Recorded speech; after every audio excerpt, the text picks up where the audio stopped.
overseas. The F word in travel.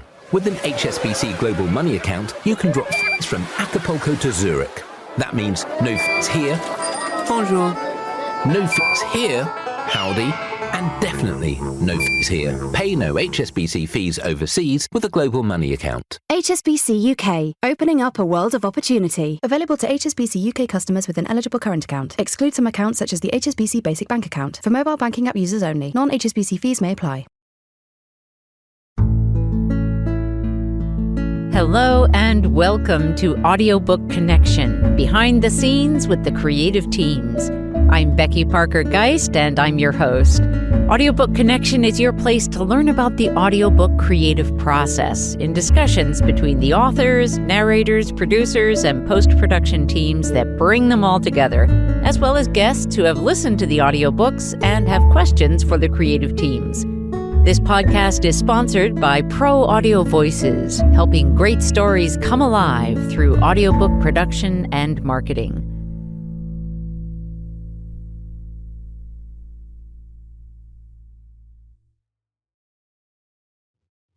Hello, everyone. Welcome to Audiobook Connection. I am so excited because I have with me today Viviana Izzo. She is the enchantress of bookish brilliance, consultant and PR services. And we're just going to jump right in. Viviana, welcome. Thank you so much for having me. It's going to be a fun talk. Yeah. Well, tell our listeners just a little bit about you, where you grew up, that kind of thing. Okay. So I was born and raised in Miami, Florida. So that also explains a little bit of the accent. So sometimes people are like, you have an accent, but we can't figure out. I'm like, it's from Florida.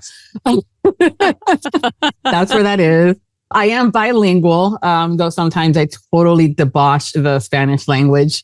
And, grew up in a loving home with an identical twin sister and a younger brother. And now I live in Orlando with the kid and the dogs and the husband and the cats. And I've been able to fortunately work in an industry that I've always had a passion about, which was books. I've always loved books.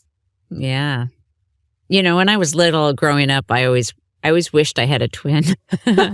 I hear that so often about, I wish I would have had a twin, or it must be so cool to have a twin. And it's, I love my sister, but she's been trying to get rid of me since day one. Her umbilical cord was wrapped around my neck when we were first born. Oh, that's a heck of a way to start. I know. And that's also like the running joke. She's like, I've tried to get rid of you. I'm like, yeah, it's okay. I got it. And it's great too, because you do have that companion and that, someone always with you, but then you also always have someone with you. And, and also being treated the same, just so if because she likes something, everyone's assumption is that I would like it and vice versa. Yeah. So I think that's also made me the adult that I am today, in which I treat everyone specifically as an individual.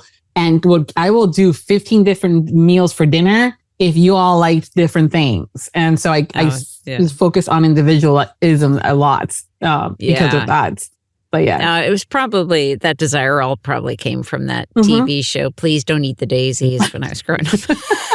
That was probably it. Well, even TV they played up about all these games and stunts that you can play because you look alike. Like, did you ever switch? Yeah. And I'm like, yes, there are a few stories in which we switched. So I'm not talking about those. Right.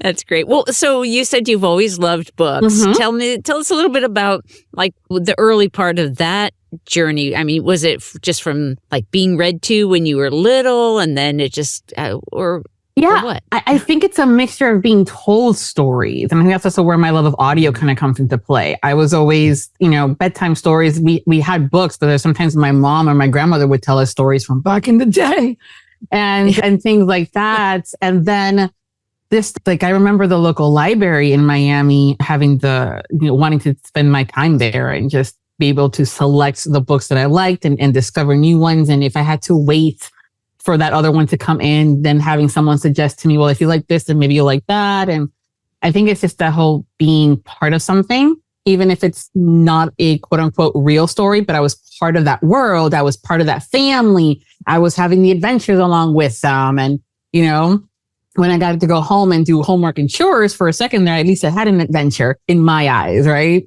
Yeah. So, Yeah. yeah. Oh, that's great. So as you grew into adulthood, was that continuing in the sort of the publishing or the book world? How did that play out for you? Well, funny enough, I stopped listening to books and reading right about when I hit about 20 because life and having to work full time and, adulting, there wasn't enough time to do everything. And I think I also fell into that trap of the spending time for me is bad.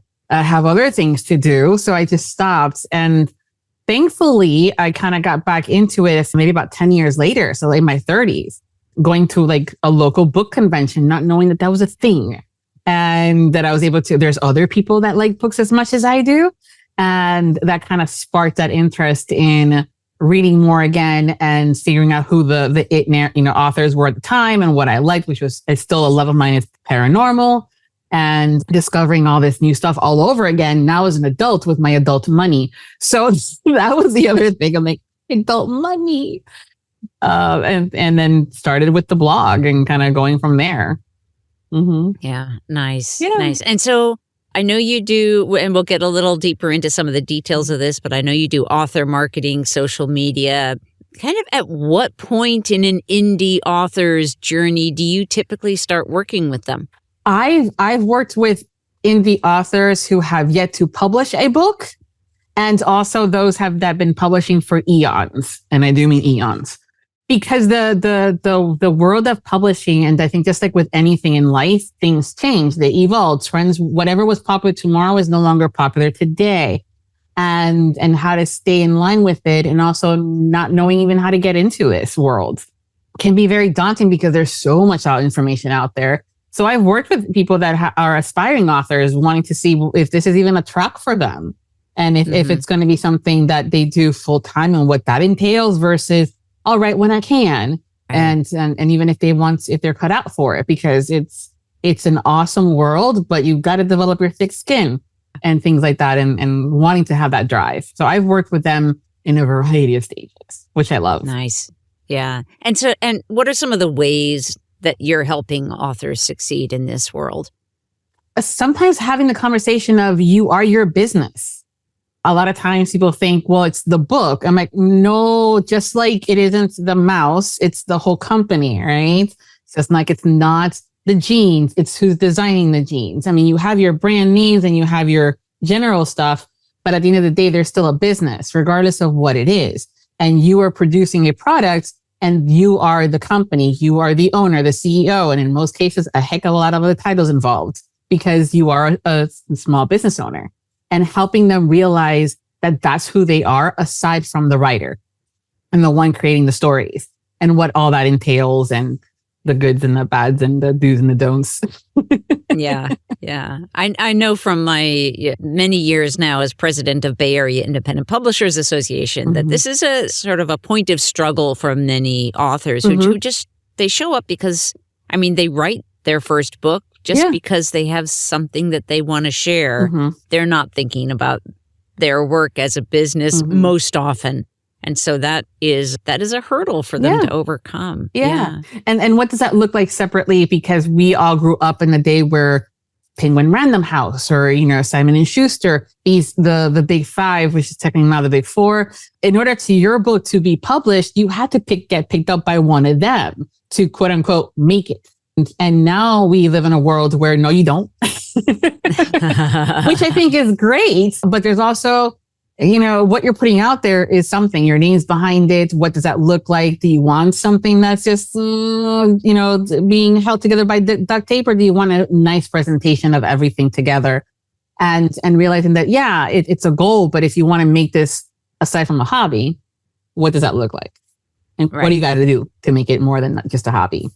Right. And I think for many authors, there is, while that journey may start for them with this seed of an idea, a story, maybe their memoir, whatever it is, that in that journey of the process of finishing the writing to a good manuscript and getting it out there in the publishing aspect of it, gradually that desire to reach more people, leads to that realization that, oh yeah, this really is more, it is a business. I am the business, Yeah. And I've had those individuals too that they're like, I just wanted to get that pen and paper out, that thing out of me. Whether it was a memoir, I just need to tell my story and that's enough. And then even if they get it published and they have the only copy that was bought in their own library, that's enough for them. And that is great. If that's all they want to do, that is fantastic. And just kind of see it made into fruition. That's great. Others might have started in that path and they're like, oh, I love this. The bug has hit me. And then they wanted more. And then having to have that conversation and realization for them to go, oh, yeah. Yeah. So it's really good. I think one of the things you're bringing up is that it's really good to be clear on what the goal is, what the intention is. And that can change, Oh, absolutely. Over time. But it's good to know what your goal is so that you know when you get there. Yeah. And also which direction you need to go in order to get there. Yes. Yeah. And then also knowing that sometimes that goal and that trajectory of where you want to go may shift a little bit. And you might have that moment of, ooh, shiny. And that shininess might be fantastic for you. And it might be the one thing that you needed. And then sometimes it might be something that wasn't all that shiny to begin with. So let's just regroup. Time to regroup and see what else you want to do. And all that is okay. I think that's also something that is important to have that dialogue, that you could have been writing every day for 5 hours straight and now you're blocked, or you don't know where the story is going, or fill in the blanks. And it's just like, okay, where's that goal? Do you want to keep going or do you want to stop? Yeah. So for like a first time author, let's say releasing their own audiobook, because that's our realm, right? So we're talking about audiobooks. So what, and let's just sort of narrow it down even more, because then we can talk about the different ways in which this might go forward. So let's say we have an author, first time, they've narrated their own audiobook. So what are some tips that you might offer to them in terms of that, getting it out there from that point? They've already narrated it. Getting it out there is just having that audience and telling people that it's available, and having that. I know people hear that, oh, your pitch. And people might call it the elevator pitch. And I'm like, well, I want to, before I buy it, I want to know what it is. And so knowing what your story is about. And sometimes it's a little hard when you're the one that's created it and how to figure that out in a way that you're not just literally rewriting or retelling the story word for word again in front of an audience. But I think knowing what that story is and that product is and how you're going to tell people about it. Because again, you've narrated now, you want people to buy it, and you want people to know that it's been now in that next step, and being able to just let people know and being comfortable. It's so hard promoting yourself. It's so hard. Yeah. Yeah. In some ways, I suppose that when you have narrated your own work, it's even harder because you're not only promoting yourself as author, but you're also promoting yourself as narrator. So it's like me. So yeah. And we'll come back to talk about what the pro narrator next. But in terms of like social media or PR or, any specifics about like how they might have. So again, now they have the audiobook, they narrated it, what kinds of things they might pursue from a marketing perspective, or some tips around that, in terms of getting that better, more visible, more discoverable. Well, I mean, at this point, hopefully you've either started the journey already of having the account up and opening, and maybe had that journey as far as the whole writing process. But if you just already recorded and done, and today you're starting social media, it's still a possibility. The best thing is just to make sure, again, your brand is what you're looking at and what it is that you're selling your product. In this case, it's your story and you as a narrator.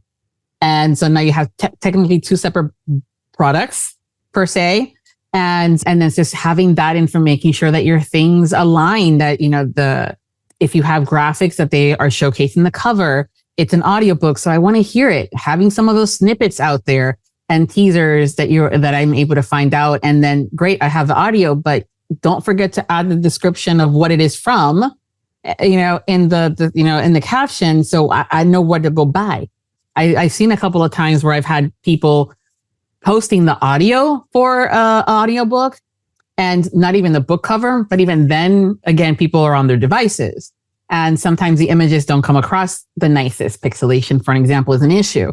but having the name of the book.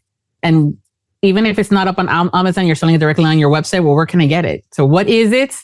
What's the product and where can I get it? Or the main things that I want to know. And so I had to jump in here with the best place to sell your audiobook is going to be on Amplify Audiobooks, because you're going to have, the best results in terms of your royalties by a long shot, as well as, the tools to be able to run promotions and do discount codes and things. Yeah. And having the author do the homework, there's a lot of information out there, but that's also where someone like myself comes into play, and having the conversation saying, okay, your options are in this row, we have XYZ. And in this row, we have this and that. And this row, we have this. And then what does that look like? Anything from the royalties to how much work is hands-on, customer service, what is involved, how easy is it, all this fun stuff. And knowing, depending on the decision, this is what you're going to get. And those are things. And then, I'm excited about Amplifier kind of coming out there and being an option as of one of those to kind of have people look at. Mm-hmm. Yeah. And that, just what you're describing there in terms of having somebody who kind of has already been out there, been doing the research, working with other people, kind of knows what those options are. That is invaluable because when you just go out there and start Googling, man, it's overwhelming and the risks are high because there's a lot of sharks swimming in the water. Oh goodness, so many sharks. Yeah, so I just want to sort of highlight that for people. If you're new in the indie industry, you really need a place where you can get trusted guidance. It makes a huge, huge difference. Yeah. And there's a lot of folks out there that are trying to share the information and have the best of intentions. But they may not have all the information. They may not be fully invested. They might only be sharing things that have worked for them, but are speaking as if they're a subject matter experts. Or some skill sets might be limited, but some people don't want to talk about their limitations. And I'm like, we need to know, because especially if you're pretending to be a subject matter expert, in what then? What do you fit in? And there's so many folks too that, especially since the pandemic, that have come into this world as authors, narrators, PR people, graphic designers in quotation marks, and things like that. And I say that because we have so many tools out there that are being utilized, and then having them do most of the work. And then people saying, oh, I do that. I'm like, no, honey, it's a template. You can't copyright a template. Yeah. Oh yeah. And also I do sometimes I'll see, well, so-and-so told me this because they've worked on an audiobook before. Yeah. Okay. One audiobook, that's not a breadth of experience, that's, or depth that's going to, just saying that it's valuable to have somebody that has the experience and the expertise to be able to help. Yeah. Let's just take a very quick, short break, and we'll come right back and talk some more.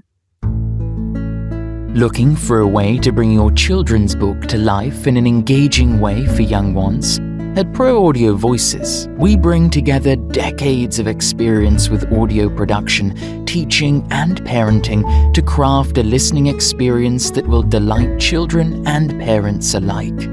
If you're looking for an experienced team to bring your children's book to life in audio, check out proaudiovoices.com. And we're back. So we talked a little bit about, or I asked you about audiobooks where the author has narrated it themselves. Now, with a professional narrator, let's say you've got an audiobook, you had a pro narrator, are there some different tips that you might recommend to those authors? Once you've had everything done in cast, working with the narrator, figuring out if they can provide you with some behind the scenes stuff while they're recording, or if they can give you some insights, you getting some of those clips that we've mentioned before with the examples of what the audios are coming out of, and providing it to the narrator so they can share it on their own platforms. Because a lot of narrators now have a huge following, or they're working to get a following. So now you're giving them content. And then having them, they have websites saying, hey, can we put this clip on your website as an example, and things like that. And just making sure that they're tagged, that they're, the names of the story and the narrator are hashtagged, because that's hashtags are searchable. And just having that open dialogue of, hey, this is what my marketing plan is. with the narrator and having them part of that journey and being included in there as part of that marketing plan. I think it's the best thing that needs to happen, that I'm starting to see more and more of, that authors are realizing, oh, we could do that. I'm like, yeah, we can.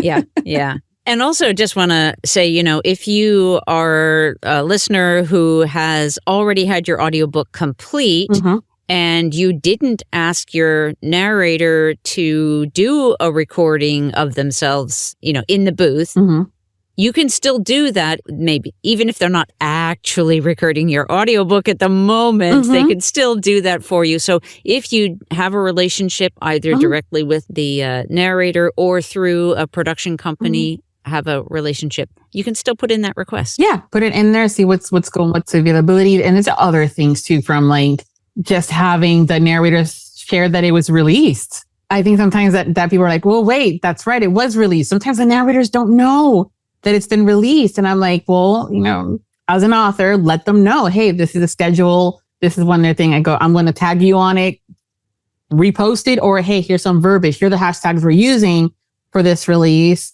Can you please let people, your people know that, it's available for purchase. Right.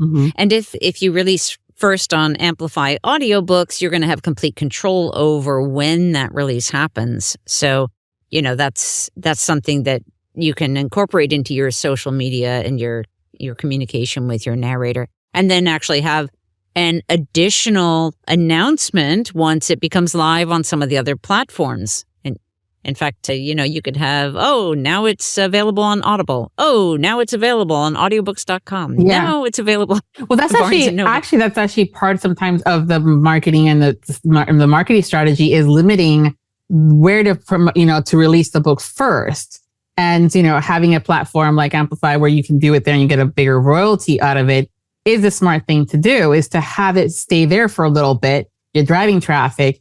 People are devouring these books at the ready. So they're going to be like, I don't care where I buy it, I'm getting it. And then kind of go from there, and then do subsequential releases and widen that net that you've already cast. And then that way you have more people showing up to dinner. Yeah, nice. I think that's really good. And that's not something that I hear a lot of people talking about. So I want to just sort of take this moment to highlight that tip that you've brought up. And then I know when you and I had talked prior to this conversation, we talked about kind of the whole package, like about the branding aspect and the creating this consistently high quality overall package of products, whatever that, might be. Talk to us a little bit more about that and sort of that bigger picture for an author who maybe is just only at the beginning of starting to think about their business, themselves as the business, or maybe they're partway down that path. But give us that big picture and your thoughts on that. I mean, we've all seen that picture of the printed book be just a bunch of white pages, like by itself, and that's done. But now, like, how are you going to get it out there? So as you're writing the story, whether you're already writing it or you're thinking about it, you kind of have to start wondering, how are you going to present this to the world and sell it?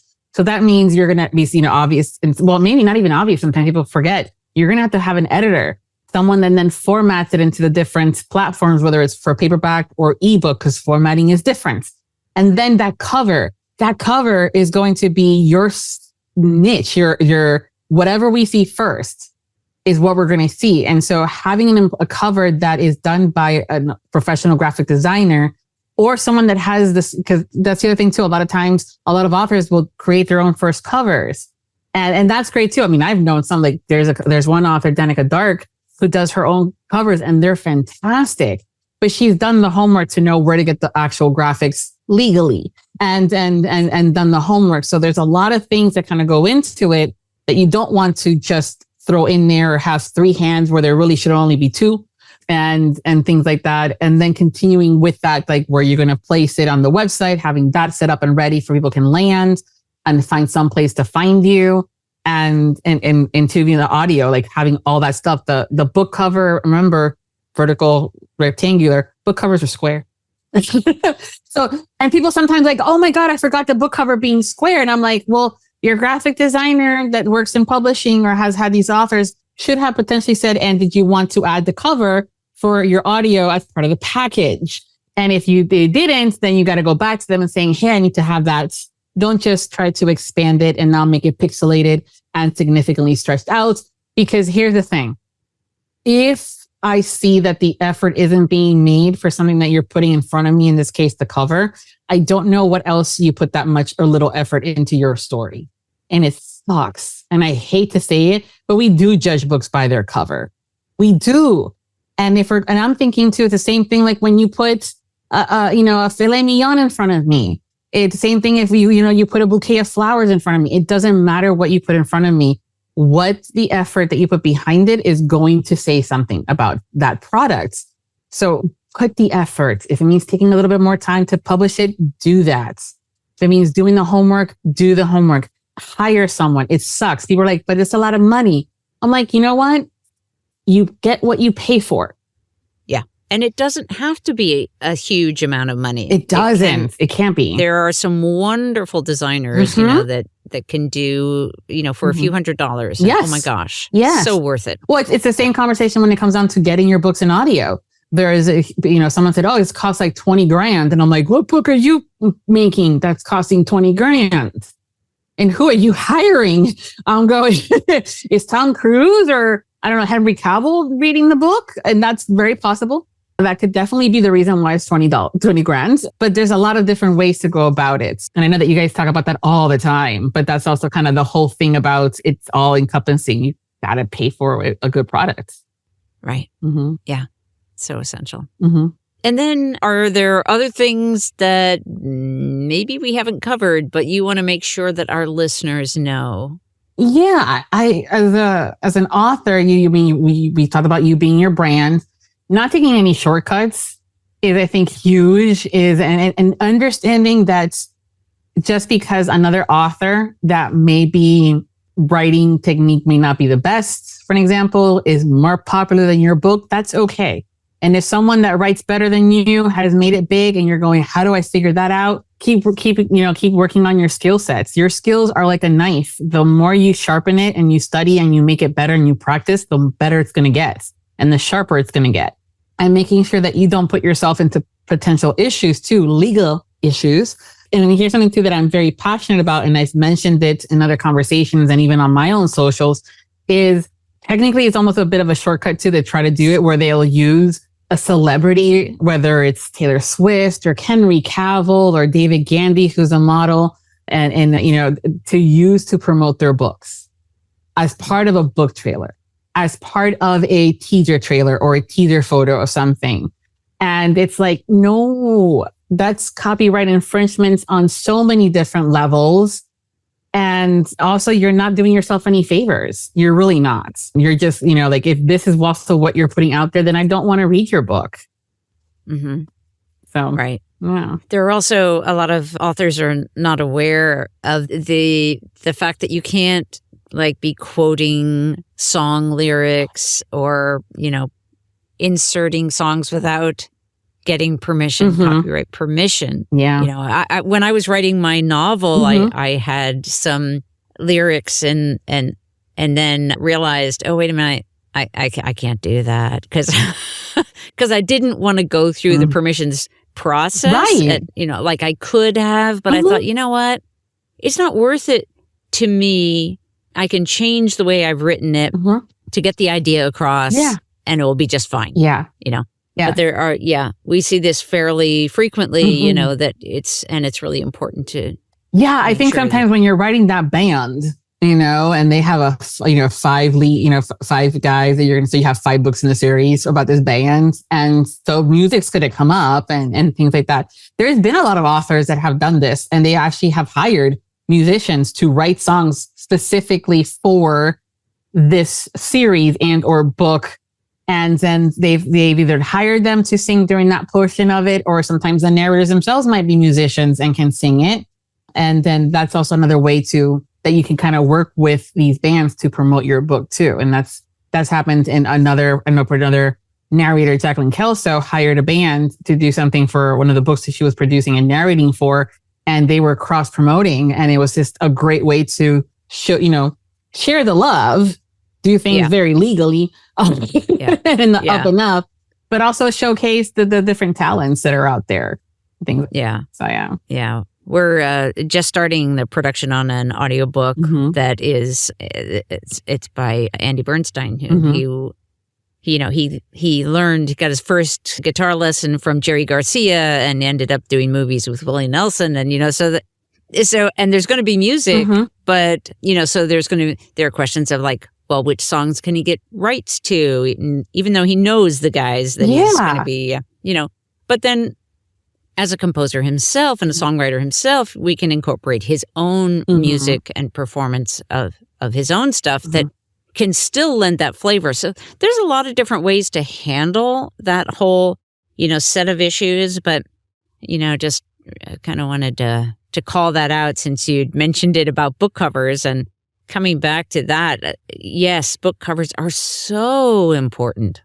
Like, possibly more important even than how well you've written the book. Well, you know what I mean? Yeah, I mean, it's out there. I mean, think about how, there's some, looking at some of the popular things like the Louis Vuitton shoes or the Coach bags, a lot of that stuff may not be the most comfortable to wear, but damn, they look good in that display, but also that's the brand, and they've worked hard and they have a name for themselves knowing these are high quality products. So even if they put out something that may not be the nicest or but before they even put it out, they've tested it. They've done all this work for it. So as an author, anything that you put out there, and that's just inclusive of yourself, not just your books. Again, you are your brand. So if you're out there doing something or saying something that maybe you shouldn't have, an unpopular opinion, getting into politics, getting into defending someone blindly without getting all the information up front, all this stuff has consequences.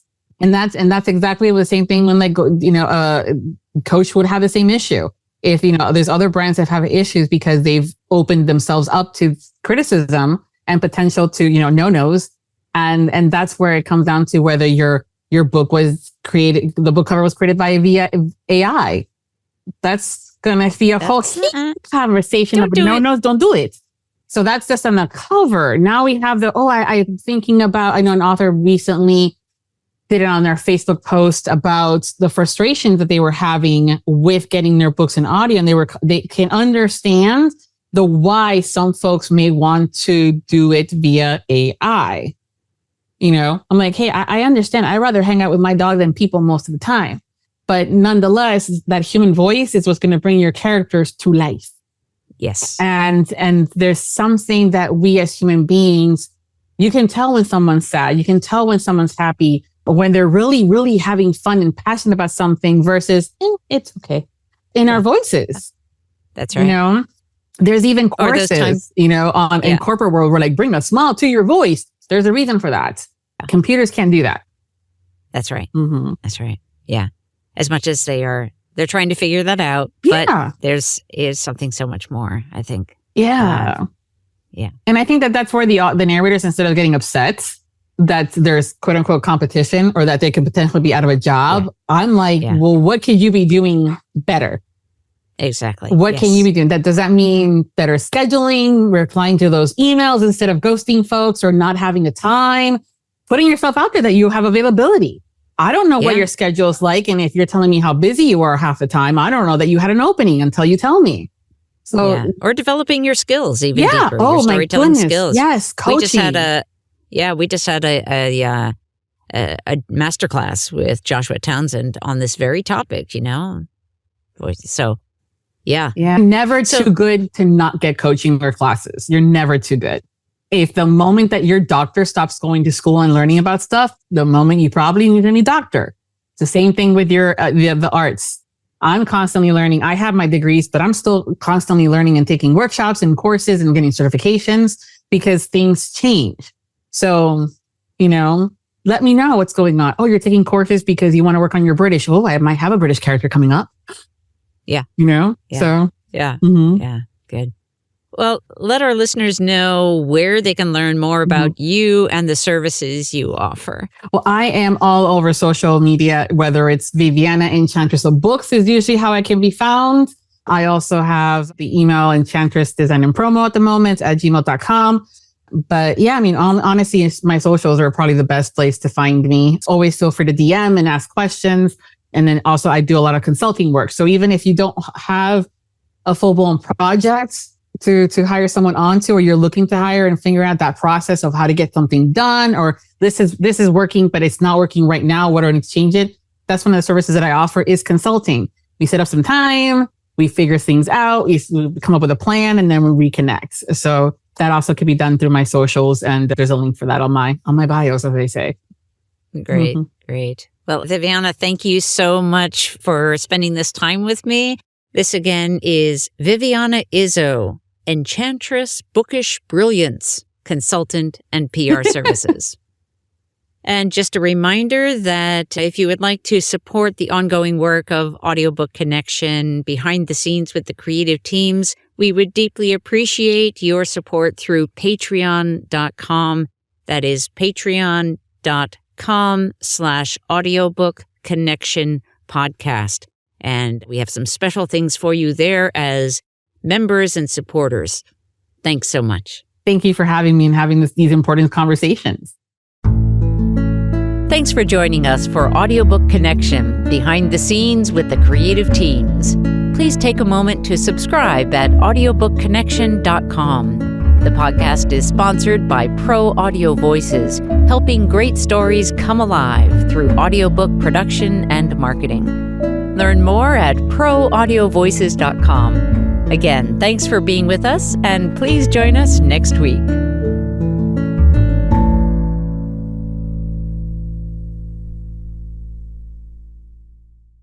This podcast is a part of the C-Suite Radio Network. For more top business podcasts, visit c-suiteradio.com.